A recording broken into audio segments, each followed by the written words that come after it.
In the last video, we hopefully learned the intuition behind the ideal gas equation that pressure times volume is equal to the number of molecules we have times some constant times the temperature. And that's all nice, and hopefully it makes sense to you how all of these fit together, that pressure should be inverse to volume, and that's why you're multiplying both sides, or that's why you're multiplying them by each other. You could take volume and put it on this side of the equation, or that pressure should be proportional to the number of particles and the temperature. But now let's apply it and actually do some problems, because just knowing this isn't good enough. So let's say that I have let me make up something good.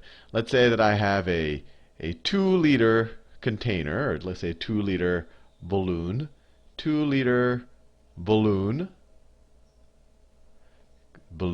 not balloon, balloon containing hydrogen gas, and that's hydrogen as a diatomic molecule. So each molecule has 2 hydrogens in it. And let's say I'm measuring it at 30 degrees Celsius. Let me do a different color. 30 degrees Celsius, not 30, my brain is really malfunctioning. 30 degrees, not 30%, 30 degrees Celsius. And let's say that we measured it to be that the pressure on the outside of the balloon we've measured at 2 atmospheres. 2 atmospheres. So my question to you is, how many moles of hydrogen do we have? How many moles? How many moles? So let's apply our ideal gas equation. And since we're dealing with liters and atmospheres, we have to make sure we use the right proportionality constant. But in general, if we keep pressure, so our pressure is given in atmospheres. So let me write down all of the units actually. So we have 2 atmospheres. 2 atmospheres times our volume is 2 liters. 2 liters times 2 liters is equal to N. N is the number of particles we care about, right? And we care about it in moles, but let's just write N there for now, is equal to N times R. Times R. Now what R should we, well, I'll do R in a second. Times R times T.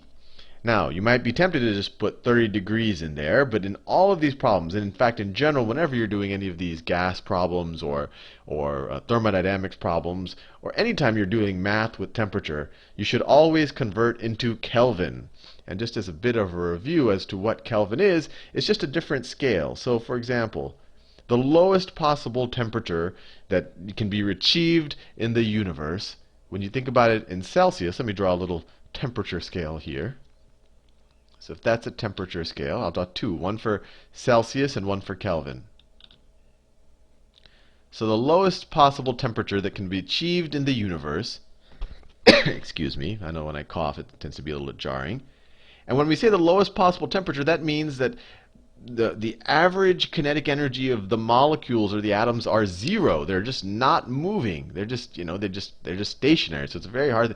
So in Celsius, it's minus 273.15 degrees Celsius.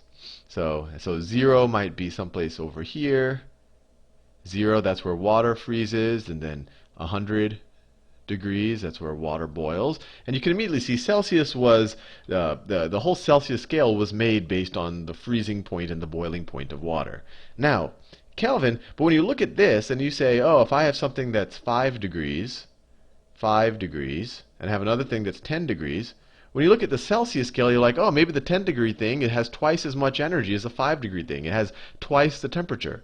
But when you look at it from the absolute distance to 0, the 10 degrees is only, let me see if I can draw this. So the 10 degree is all the way over here, and the 5 degree is almost as far. It's that far.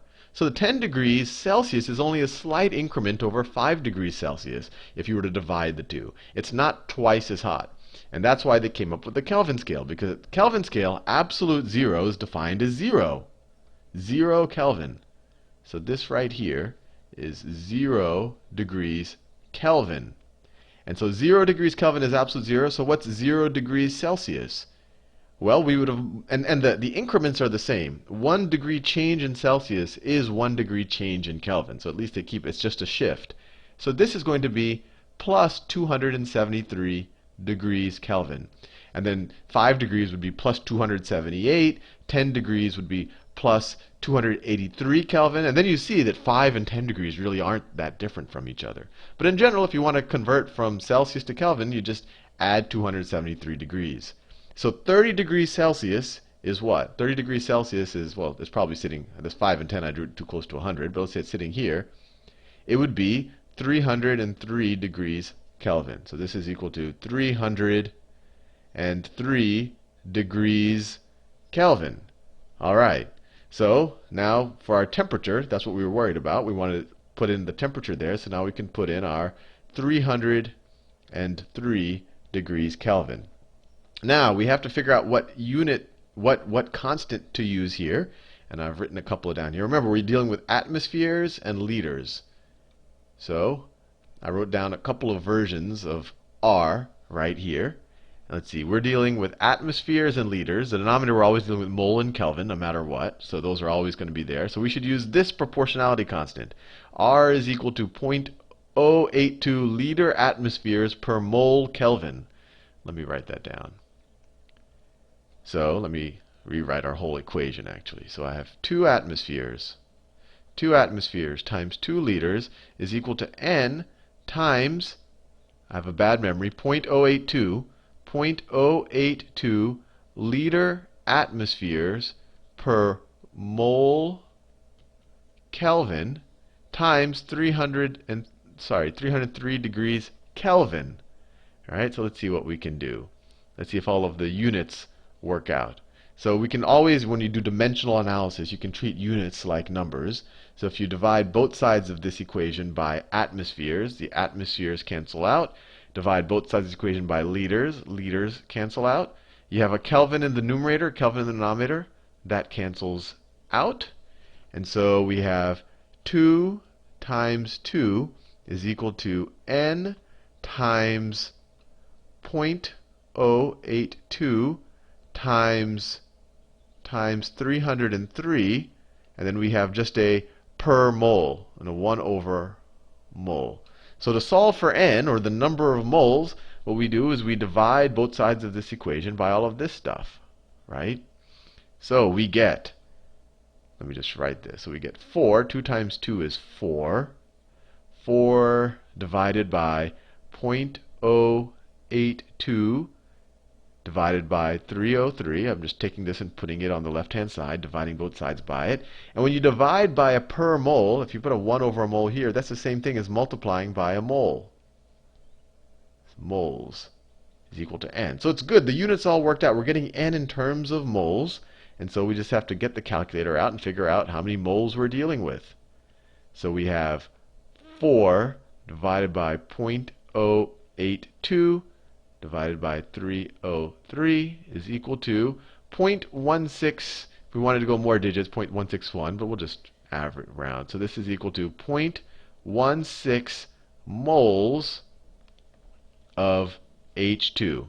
And if we wanted to know the exact, I mean, this is, I am telling you actually here, the exact number of molecules of hydrogen molecules. But if I wanted to, if you wanted a, a number, and you would just multiply this times 6.02 times 10 to the 23, and then you would have a number in kind of the traditional sense. And of course, if you wanted to know what is the mass of the hydrogen you have, you'd say, okay, well, 1 mole of H2 has a mass of what? So 1 molecule of H2, the mass of 1 hydrogen is 1 atomic mass unit. The mass of 2 hydrogens, when it's in its molecular form, is 2 atomic mass units. So a mole of it is going to be 2 grams, right? So in this case, we have 0.16 moles. So if we wanted to convert that to grams, well, I don't even have to use a calculator. This, in the case of hydrogen, of these hydrogen gas molecules, would be 0.32 grams. And I just multiplied it by 2 because each mole is 2 grams. Anyway, hopefully you found that useful. I'm going to do a bunch more of these problems because I think the math is pretty straightforward here. The thing that always makes it daunting, I think, is the units and making sure they're using the right units. What if they're using meters cubed instead of liters, or kilopascals instead of atmospheres? So I'll try to do a bunch of examples where we use all of the different units and we are able to pick our constants appropriately.